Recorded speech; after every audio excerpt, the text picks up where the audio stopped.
সমস্যা? তুমি আমার কাছে এসছো কেন? আমি ভুল অপারেশনে ডবল অঙ্গহানি আচ্ছা। মেডিকেলে একটা সন্তান কি হয়েছে পায়ে?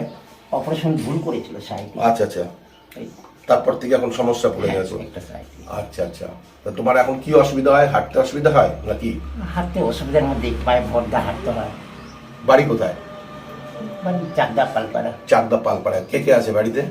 বাড়িতে हमारा নেই, ভাইয়া আছে মডেল, তারা বাহারে থাকে, আচ্ছা আচ্ছা, তাদের আলাদা বাড়ি আছে। তুমি একাই আছো? হ্যাঁ, তারপরে কলেজের কিছু ছেলে মেয়ে স্পেশাল আসে, আচ্ছা, ছেলে সাজানো থাকে। তারা কি করে তোমার কাছে এসে?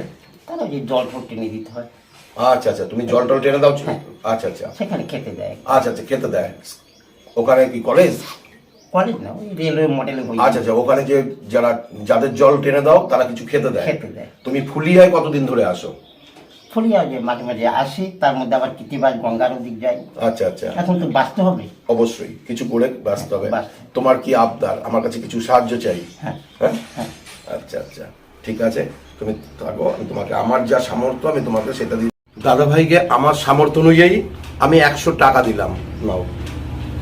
আর এই গেঞ্জিটা ভেবেছিলাম আমি পরবো, কিন্তু যেহেতু দাদা ভাই চলে আসলো, দাদা ভাইকে কেমন লাগছে দেখো। আমি আমার চয়েস করে গেঞ্জিটা একদিনও পরিনি, কিনেছিলাম। ভালো লাগছে দাদা ভাই? খুশি? ভালো থেকো, সুস্থ থেকো। আবার এদিকে আসলে আমার সাথে দেখা